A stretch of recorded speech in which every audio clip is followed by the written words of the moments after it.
Welcome, everyone.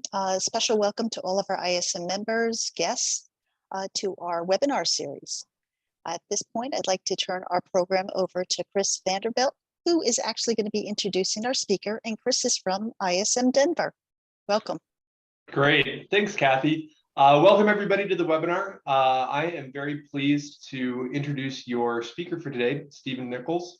If you were on a previous webinar with us, Stephen gave a great presentation on transacting with IT VARs. And we're going to switch it up a little bit today, and he's going to talk a little bit about IT negotiation. So I'm going to turn it over to Stephen with Banyan Outcomes.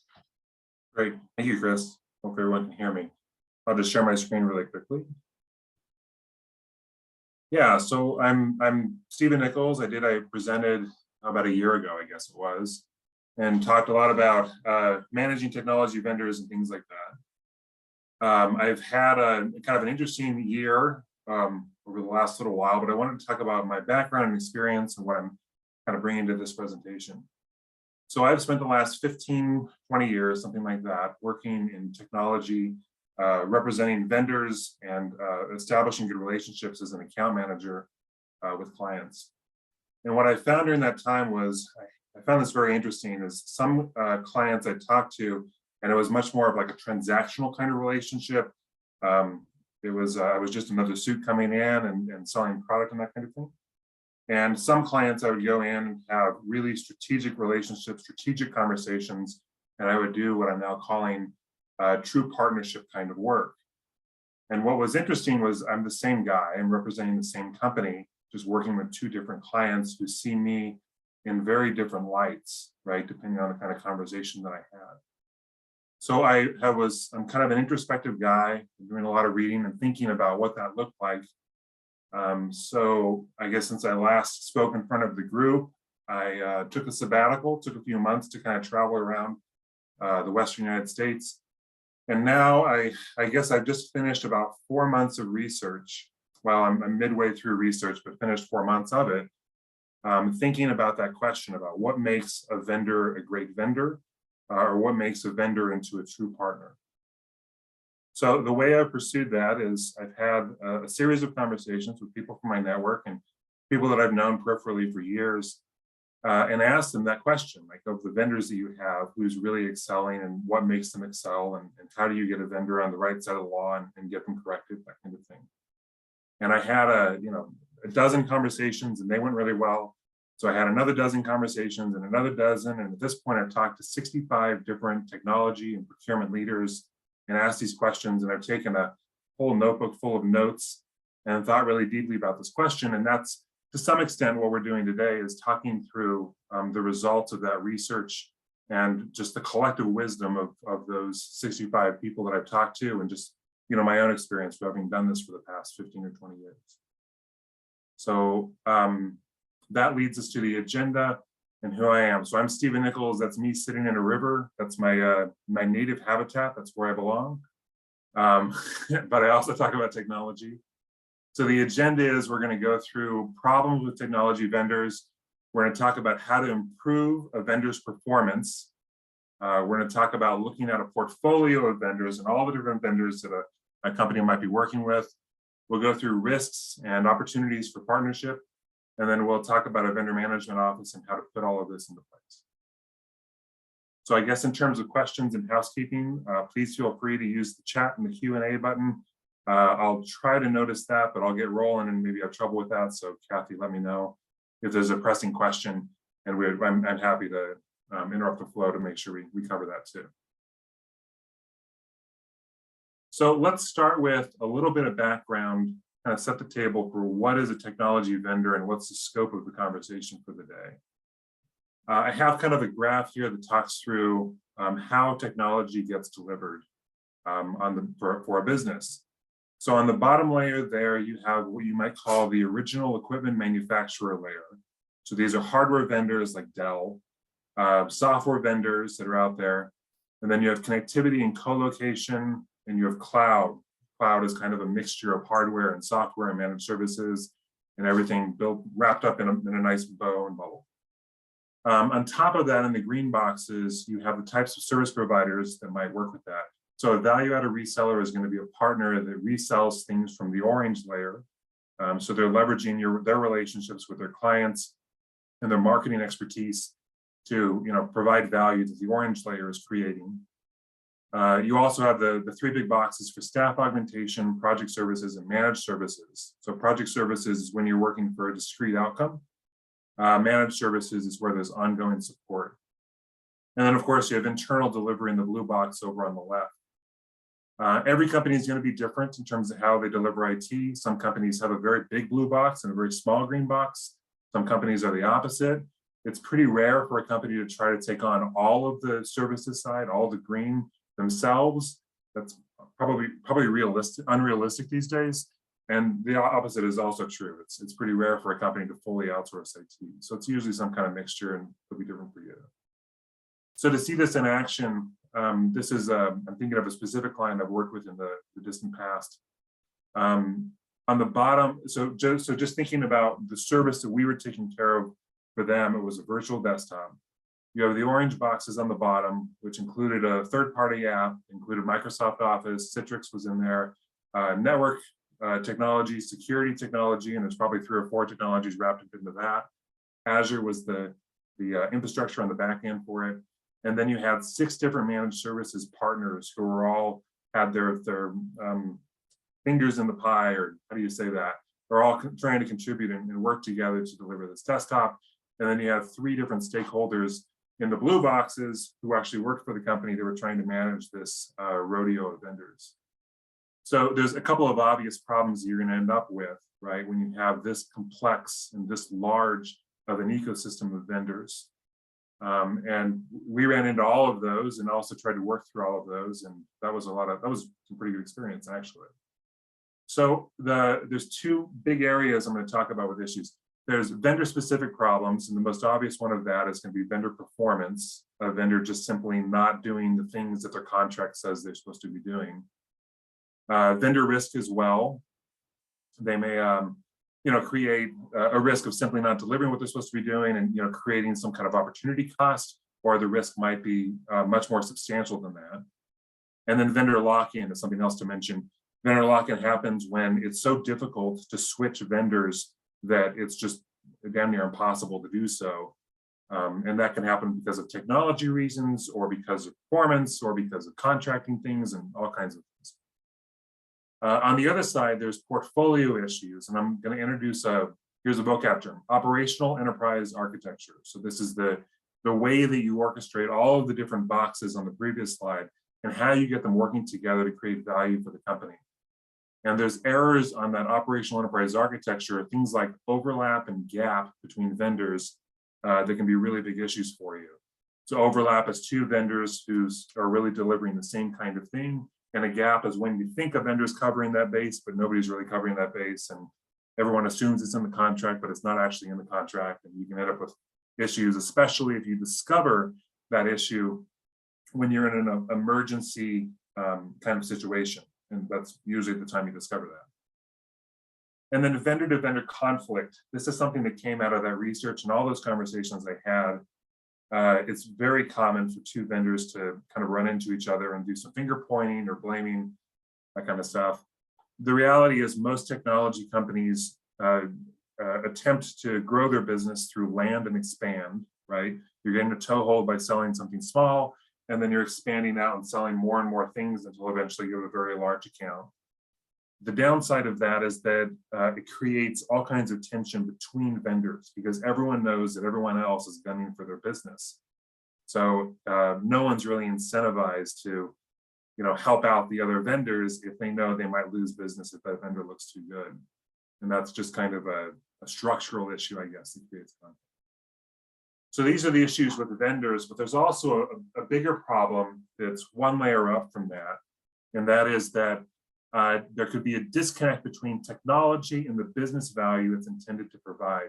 There's a great video some of you may have seen on YouTube where Steve Jobs answers a question back in 1997 from a software developer. The software developer tries to call him out and asks a really technical question about Java, and then says, "I don't think you're doing anything for a living," and kind of insults the guy. And Steve takes a sip of water and thinks for a minute and comes back and says, when Apple was at its best, it's when it started with a user experience they were trying to deliver, and then worked backwards to technology that could create that user experience. And when Apple struggled, it was when they invented cool technology and then tried to find a user experience that it would serve. And that same thing is true for IT, right? IT is at its best when it starts with a business requirement and then it works backwards to technologies and to a set of vendors and internal delivery that creates that business value. The challenging thing is the business value constantly changes, right? With the objectives of what the business is trying to achieve, every year it's different. Every 6 months, technology changes, and it's just a shifting kind of thing. So making sure you're aligned with business value is an ongoing exercise, and making sure your vendors are delivering business value is an ongoing exercise, and a place where things really often break down. So vendor performance. We're going to talk through what it feels like to have a great vendor and how to start to judge that performance. And as I talk through this, I'd really like for you guys to think about some of the vendors you're working with on a day-to-day basis and think about which category these vendors are going to fit into. So an at-risk vendor is a vendor where you say, I simply don't trust them to do what they say they did, right? A performing vendor is a vendor that probably does exactly what they contracted to do, but doesn't do anything else in that. And that's probably sufficient in terms of a relationship level for the vast majority of your vendors, right? I always pick on Adobe, like I just need Adobe Reader. I don't need to be strategically aligned with Adobe. I just need the reader, that's it. So performing vendors is a fine category to be in, but it's not going to create a whole lot of leverage for you. And then a preferred vendor is a vendor that's willing to go above and beyond. They're probably thinking more about business value than just their tiny little corner that they're working on, and they're probably have a strong relationship with the buyers or with the product owners within the company. But none of these three are what I would call a true partner. A true partner is a partner where you'd say they are as committed to my success as I am to theirs. So a partnership is a reciprocal relationship. It's a relationship based on challenge. You're willing to challenge them, they're willing to challenge you. And I think co-investment is also an important word, where both the vendor and the client are willing to invest to build something that helps both companies succeed. And a true partnership is rare. You probably only have a couple of those in the business. It's not like every vendor is going to be working on something that's worth that. So this is a graph that shows maybe the estimated or the symbolic value you'd get from each of these types of vendors. For a partner, you probably get an incremental value, but you may be getting, unbounded value, right?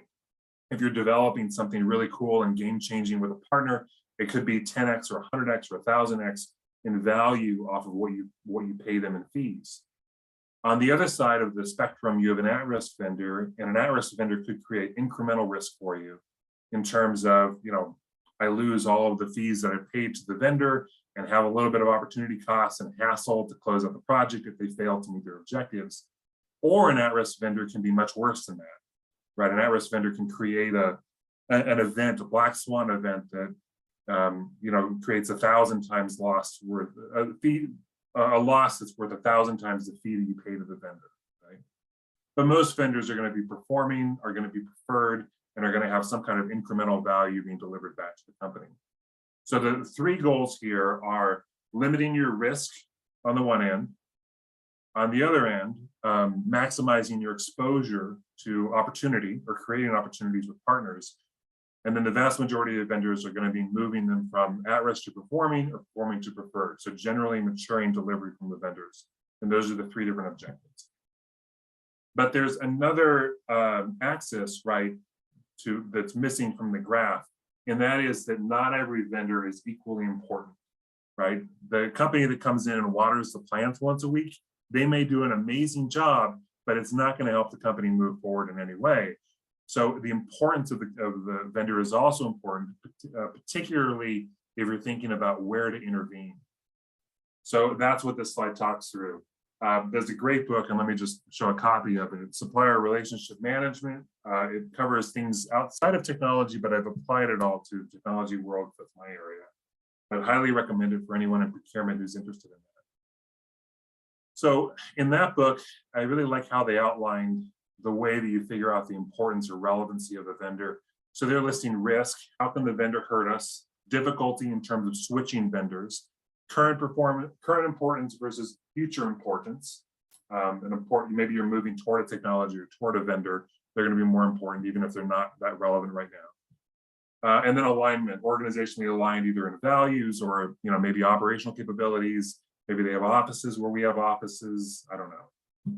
So if you put these two things on, the y-axis and the x-axis, as I did here, performance is at risk, performing, preferred, and partner are the 4 categories I have. And then importance is transactional, important, and strategic.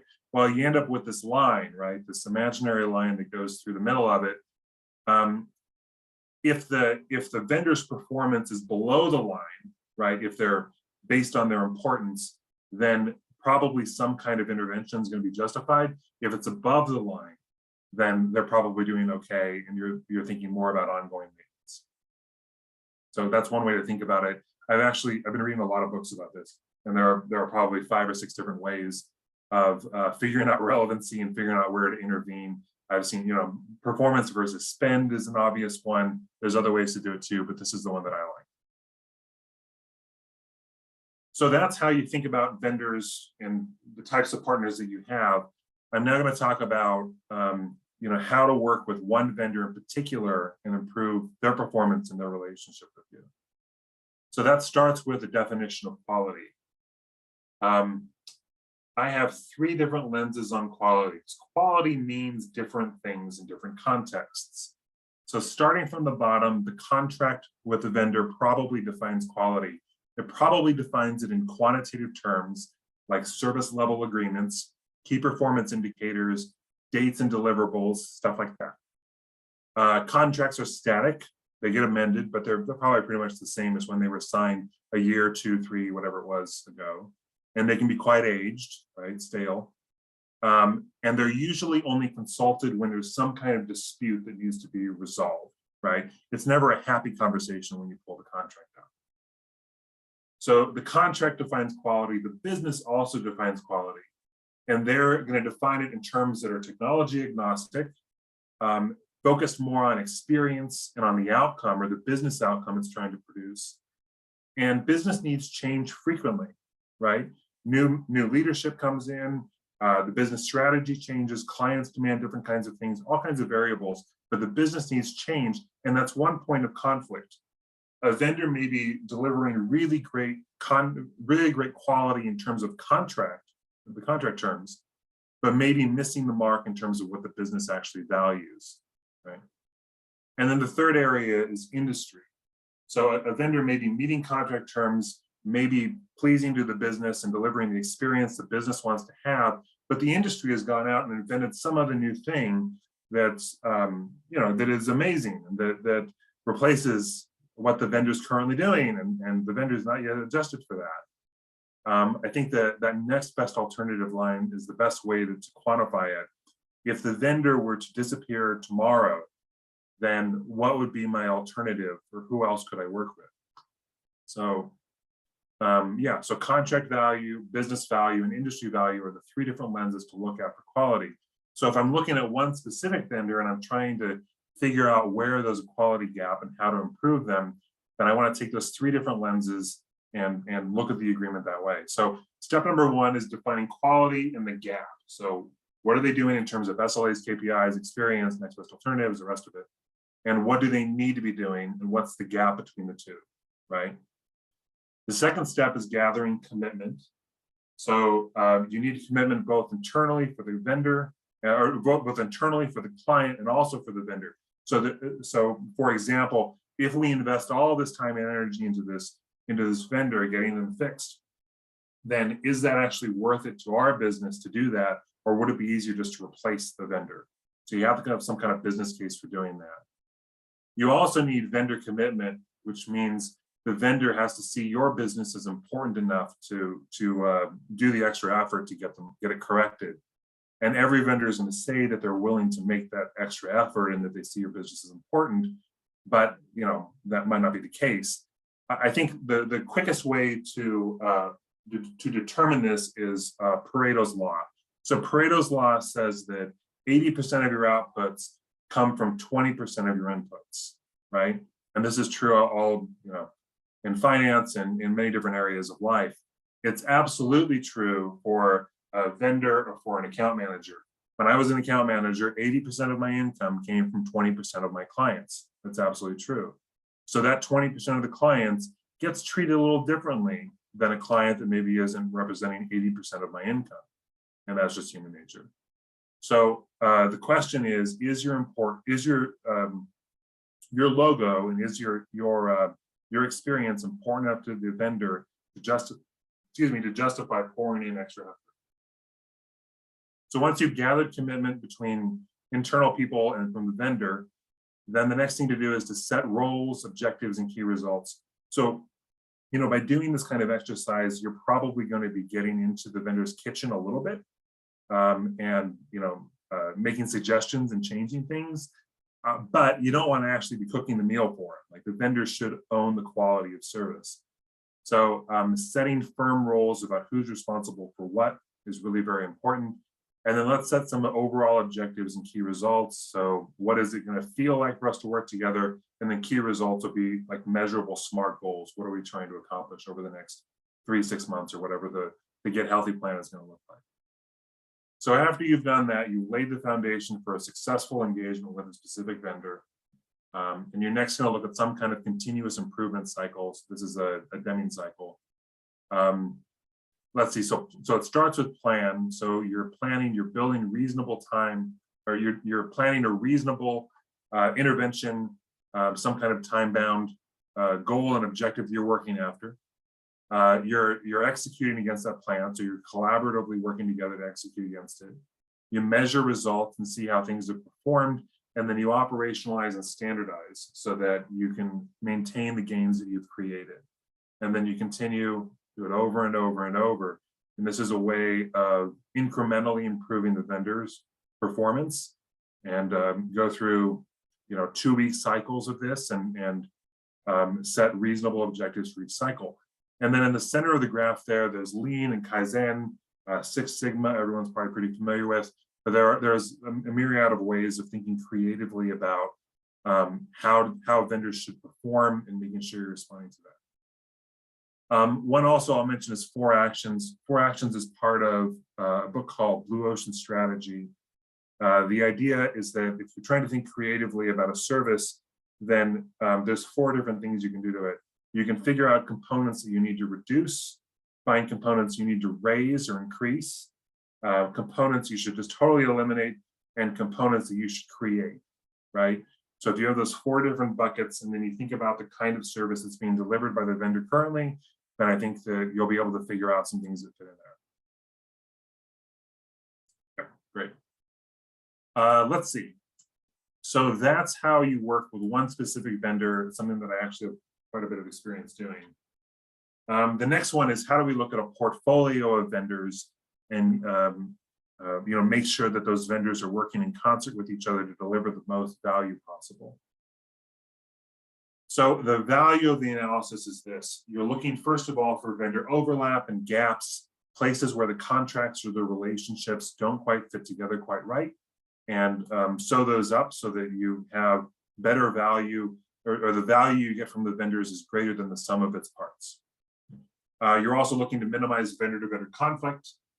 You're looking to lower the vendor carrying cost. I define carrying cost as being all of the expenses you have associated with that vendor, including meetings to keep them up to date, meetings to inform them of changes, rework, supervision. Sometimes that can get excessive if a vendor is not performing well, all the fees it paid, that kind of thing.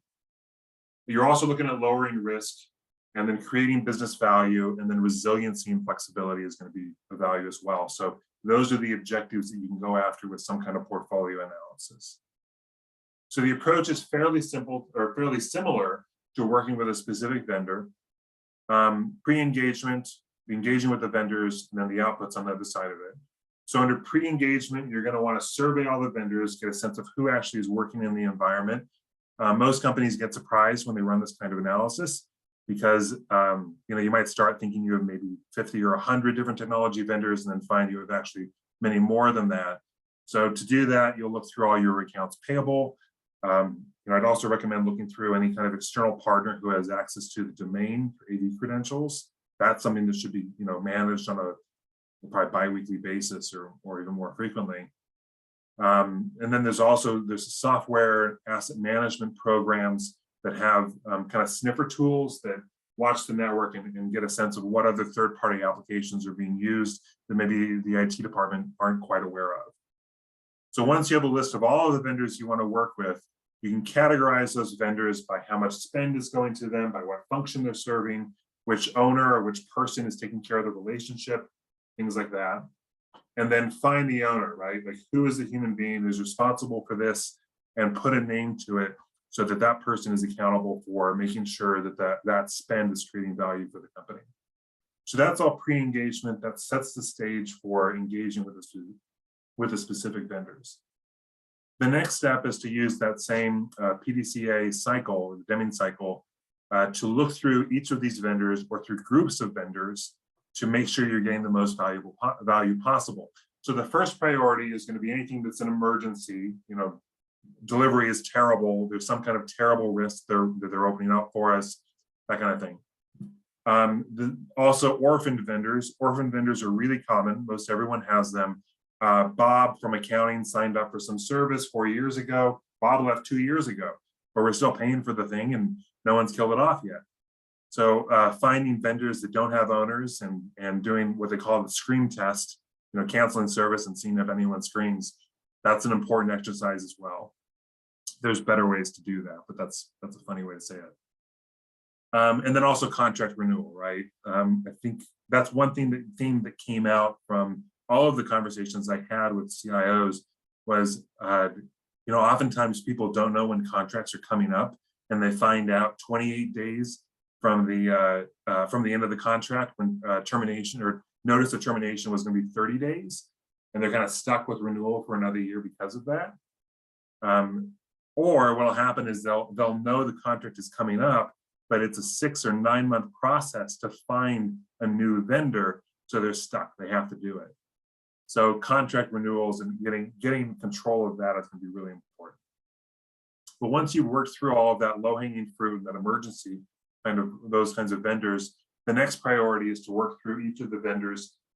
There's two ways to approach this. I would recommend starting with your preferred vendors and really establishing the relationship and understanding what core competencies are that you're not currently leveraging, and get that all documented and brought into your service catalog, and then work with your performing and then your at-risk vendors. And the reason I would say start with your better performing vendors is that empowers you to have a conversation with the next level down, right? Because by the time you get down to your at-risk vendors, you already know 6 vendors that deliver the exact same service. Why am I even bothering to fix this agreement? And it gives you a much stronger negotiating position when you get to vendors who have been failing. So the output of all of this, there's quite a bit to it that I'm not going through.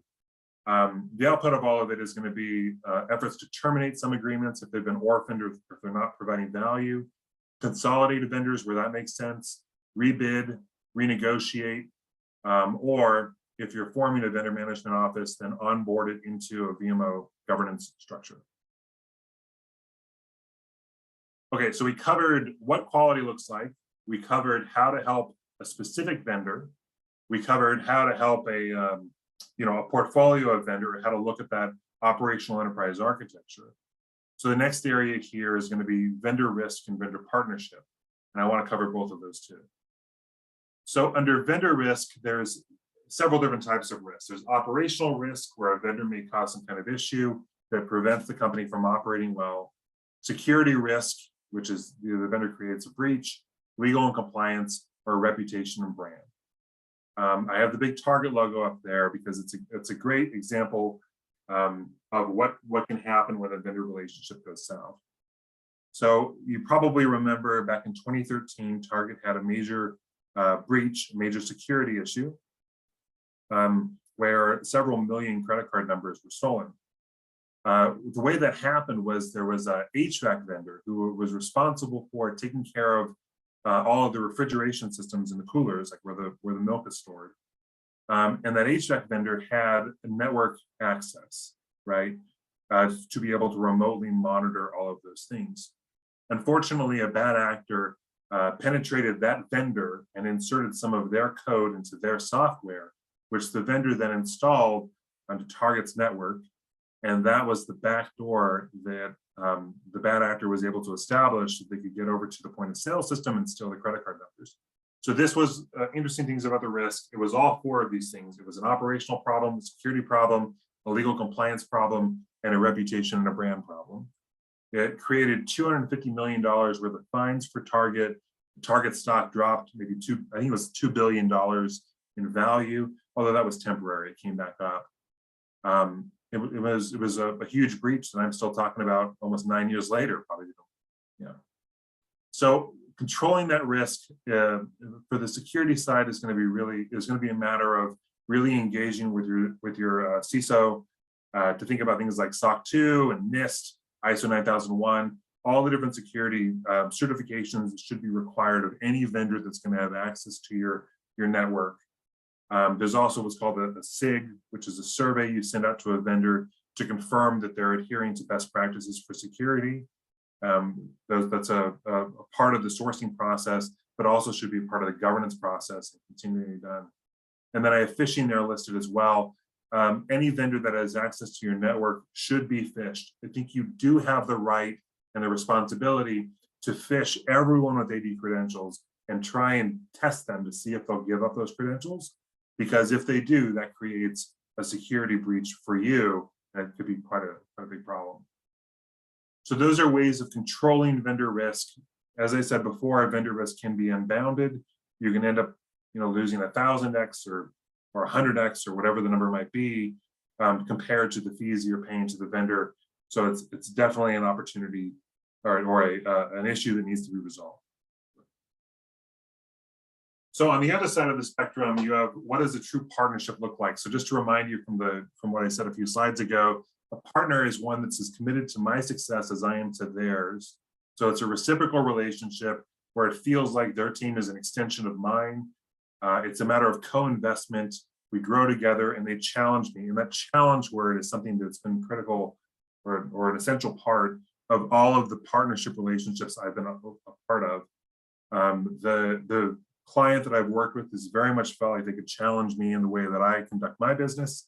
And I felt like I can challenge them in the way that they're working on their side. And that requires kind of a balance of power. And well, it creates a big opportunity too. So maybe it's worth having that. So let's see. I didn't go through there.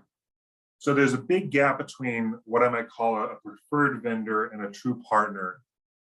Preferred vendors I really enjoy working with. They're kind of my go-to. They're my easy button for things, but they're not quite true partners. And I think the thing that differentiates between the two levels is this partner-led innovation. So is the partner working to solve my business problems and not just optimize the way they deliver the service that I'm hiring them to do? So there's 4 different types of partner-led innovation. I'm stealing this again from the supplier relationship management book. The first one is new to market. That's when a supplier comes up with an interesting new idea and they're selling it to everybody, and you're a current client, so they come by and show you a PowerPoint deck and try and sell it to you too. And that can be very powerful, right? What Microsoft and Amazon, AWS are doing in terms of technology is pretty profound and pretty powerful. Those are all new to market innovations, and it can really be leveraged to provide incredible value for a company. There's also uncoordinated innovation, and that an example of that would be when a partner goes out and thinks about some idea, like, hey, you mentioned the other day you had this problem. I have an idea for you, and runs it past you, but it's not something that you've talked to them before. It shows great initiative. It shows a willingness to partner. The challenge with it is that often a partner or a vendor isn't fully aware of all the context. So the result is that the innovation may not quite be on target, or they might not be aware of what's currently on the board or what's currently being worked on within the company. So it could be they created some kind of redundancy by doing that. The bottom two layers are really what I'd call these are examples of partnership, right? So an exclusively coordinated innovation is when a vendor or when a client reaches out to a vendor and says, hey, I know you take care of this service for me, you're doing great work. This is the problem my business is trying to solve. Any ideas? How else could we solve it? And if you can solve it, I'm going to incentivize you with growing your business in this way, right? So it's driven by the client, and the client side, incredibly powerful. It could be something like, you talk to a staff aug firm that you work quite a bit with, and you say, listen, I'm seeing the cost of labor go up, 30–40% right now. I really need to be able to cut my head count, but deliver the same amount of revenue. And it's pretty substantial. I need to cut it by 30%. So any ideas of how I can get that accomplished, right? So it's a business goal. It's nebulous. You're not giving them direct, explicit instructions. It's not an RFP kind of thing, but it's an opportunity for innovation led by the vendor, by the partner. And then the final way is collaborative innovation. That's when I take some smart guys from my team, you take some smart guys from your team. Let's get them together in a conference room for a week, for a couple of days, or whatever it might be, some kind of offsite, and see if we can come up with something that both I can use as a client and you can resell elsewhere as a vendor, and we can grow both of our businesses this way. So for me, if you have a preferred vendor and they're doing great work and you think they could be a partner, then challenging them to have some kind of partner-led innovation, I think is a great way to graduate them and show and create an example of how they can be a partner for you.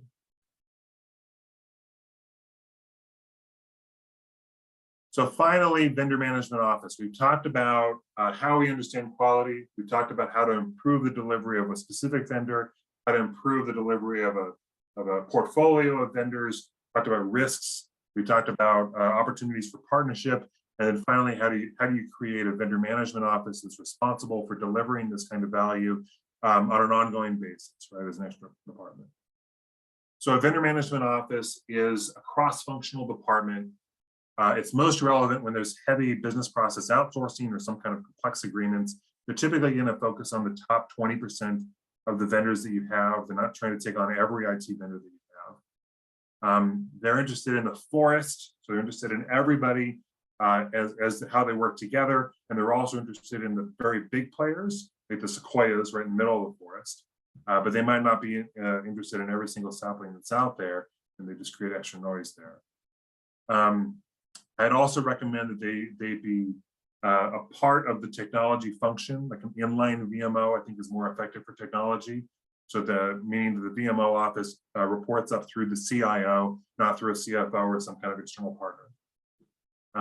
And I think they should not just focus on strategic sourcing. So it's this hybrid cross-functional thing that's a little bit procurement, it's a little bit technology, a little bit finance, and a little bit security. That's handling sourcing vendors, getting them in there. It's handling all the life cycle of a contract. It's maybe handling the financial aspects for the invoicing and the bill backs, making sure you're being charged the right amount, making sure each department is seeing the right costs being pushed through. They're responsible for vendor performance and for all of the value initiatives that can create better vendor performance and improve that. They're responsible for all the risk mitigation, any disputes that come up that can be a key in resolving as well. And then they're also responsible for maintaining some kind of vendor catalog to understand what vendors are out there, what core competencies they have, and how can we leverage our existing vendor space, our vendors, before going out and finding new vendors to bring in and controlling the growth there. So I've seen technology vendor management offices be very effective. I've also seen them get bogged down in strategic sourcing, where that's 90% of what they do. I think they need to be staffed in a way to be able to continually govern these relationships and provide value for agreements, even if they're not going to be up for renewals for a year or two or three.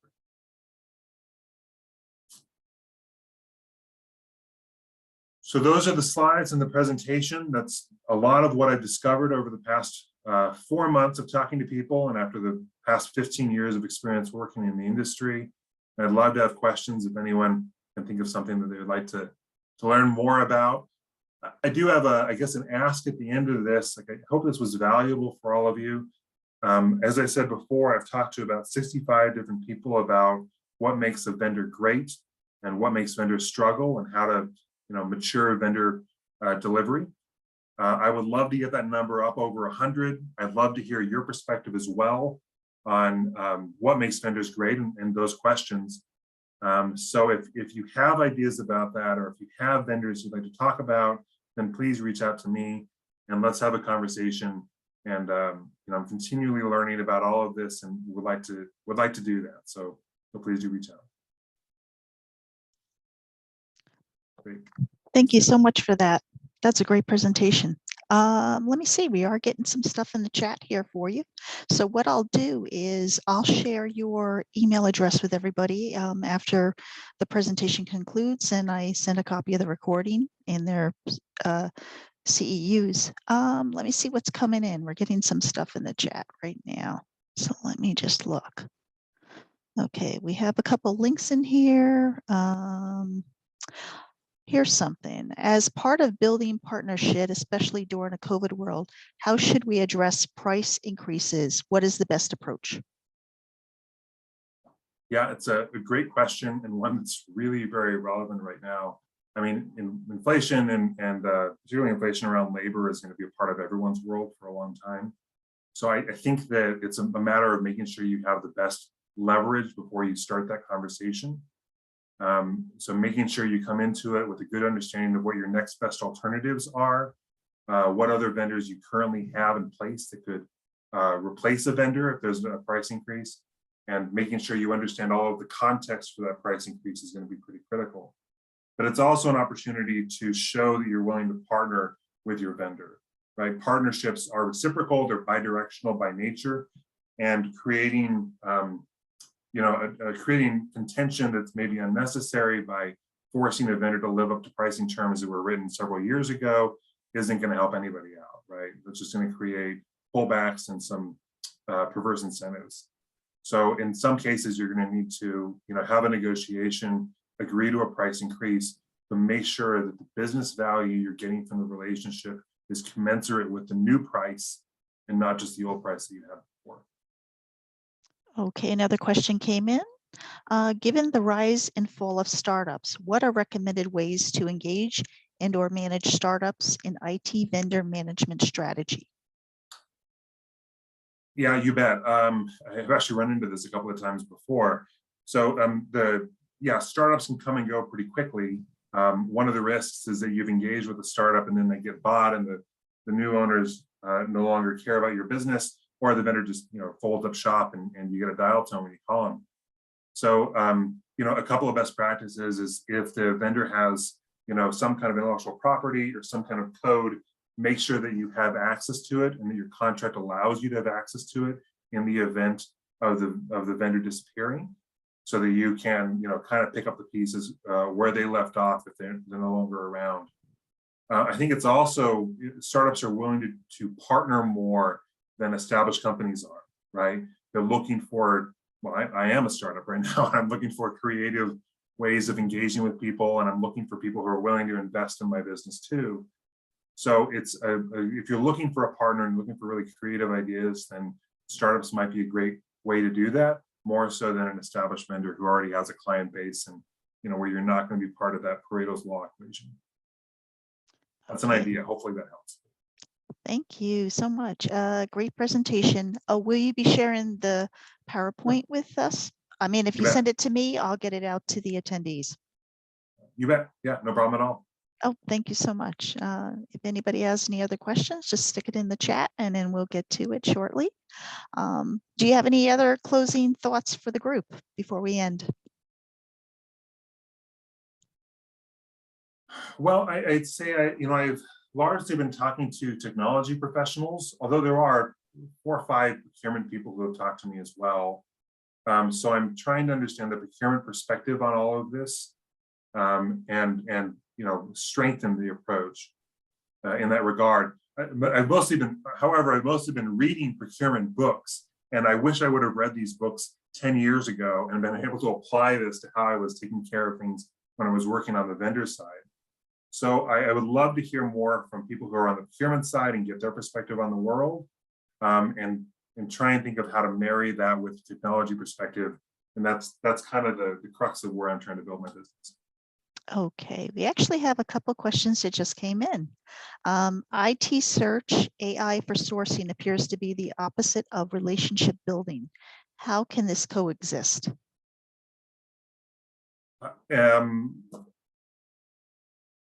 Let's see. There's a trend that Gartner, for example, is talking about where more and more vendors are the sales process is increasingly going to be handled in an automated way where you're not engaged directly with an account manager, and AI or whatever the format is for that, of finding these commodity suppliers, without actually developing any kind of partnership directly with the client. I'm trying to think of how to say that properly. It's taking the human element out of the sourcing process. And for some commodities, like that makes a whole lot of sense, right? Like it doesn't really matter who the reseller is for, a mouse or something like that you might need. For other kinds of things, for more strategic relationships, you really do have to have a key partnership with the provider. So if you're trying to hire a development team, an AI company, or a data or an analytics company, those kinds of things, then I don't think that AI is going to be an effective way to find those. On the other side, I might mention this as, one of the things that was universally despised by both the vendors and by the clients was a really formal RFP process for finding partnerships. I think both sides said there were some real issues with it. The number one being that people end up investing a whole lot of time either pursuing business they have a long shot of getting, or working with vendors who have a long shot of getting their business, right? And that's really hard to avoid, because there are thousands of vendors out there that can deliver whatever service you're hiring for. So how do you down select from thousands of vendors to only find the 4 or 5 that are most relevant? And I have some ideas, and I'm building out some services for Banyan to be able to do that. But I think that's an opportunity for AI, is to be able to look at a big skew of vendors and down select, and then have personal engagement with the vendors who are really the finalists. Okay, the next question that's come in: do you foresee a buy instead of a buy trend for the next 3 to 5 years? I don't think I heard a buy instead of a buy trend. What did you say? Yeah, do you foresee a buy, in quotes, instead of a buy trend for the next 3 to 5 years? Oh, a build. Oh, I see a build. I'm seeing him chat. A build instead of a buy trend. I think the build trends, it's going to be hard to build things for the next few years because of the labor shortage, right? To hire that up. So I think a lot of companies are going to be leveraging outside vendors to get around the fact that it's very difficult to hire people. I think it's also difficult to be in a technology professional working in a company, right? As opposed to working for a vendor, because you can feel very isolated. You can be working with people who don't have the same specialty as you, and your career might not advance as quickly for that. So I think you're going to see a lot of companies leveraging either outside vendors, external providers, or I think an increasing trend is going to be independent contractors that are willing to work for things, and orchestrating how those independent contractors work together and how they deliver value for the company. That's a really interesting challenge that a lot of companies are going to have. One CIO told me that he had hired a number of these independent contractors, and his biggest beef with them was they would quit without any notice at all. Like it was like they just send an email, I'm gone, sorry, here's the final invoice, because they would get a better offer, a better job, or that kind of thing. And you had no recourse, right? Because you're not going to sue a guy and take his house. That doesn't make any sense. And the terms never worked for that anyway. So that's a really interesting, challenging problem is how do you get if the best talent is independent, how do you work with those people so that you minimize the risk of them just walking away, or them having some kind of performance issue, or whatever it might be? And that, I think, is going to be a big trend related to that build versus buy. Okay, a few people wanted to know, can we get a list of books you found most useful? Absolutely, yes. I'm a big book guy, so I got a big list, right? I actually have a references page on my website. I'll send a link out to that. Okay. Yeah, well, you can see I'm a big book guy, so there's a lot of them. Okay, great. We got one more question. Based on past practices of lessons learned, is the management of IT vendors better served by IT professionals or procurement professionals? And second part is, what skills are most beneficial?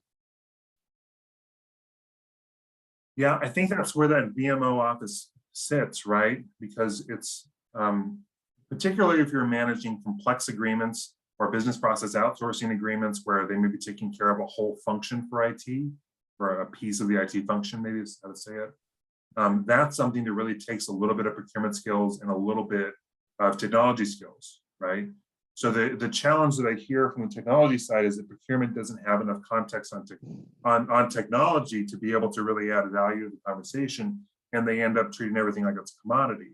And that's the gripe I hear from the IT side. On the procurement side, I hear that technology tends to get a little too, maybe have a stronger relationship than they should. Maybe they're not keeping vendors at arm's length, and they end up not holding vendors to account for the terms and agreements that were negotiated hard during the sourcing process. So I think it's a little bit of both, right? You have to be a savvy in procurement, and you also have to have a technology background to be able to understand how they fit in and how they work in concert together. Yeah.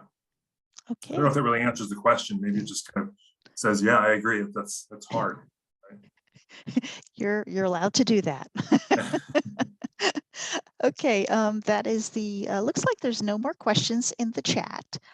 So at this point, I'll end the program, but I want to say a special thank you for bringing this topic to us. We just spoke about this probably about 4 weeks ago, so I'm so glad we were able to get the program together and to have so many attendees today for this program. We are also recording it, so if anybody wants to share it with their colleagues, please do. And yes, we will send the presentation over to the slides, your CEH, and also a copy of this recording. We were talking, and I believe Stephen's going to come back and do one on risk as well. So, look for that in the future. Great. Thank you, Kathy. Thank you, everyone, for having me. Really, really appreciate it. And I'd love to hear from anyone who can reach out and give me your perspective on IT and think about how I can help too. Okay, thank you. Thanks everybody for joining us today, and have a great day. Our next program will not be until February 16th. It's going to be our Voice of Supply Chain program, and details will be posted on our website. Again, thank you everybody, and have a great day. Bye-bye.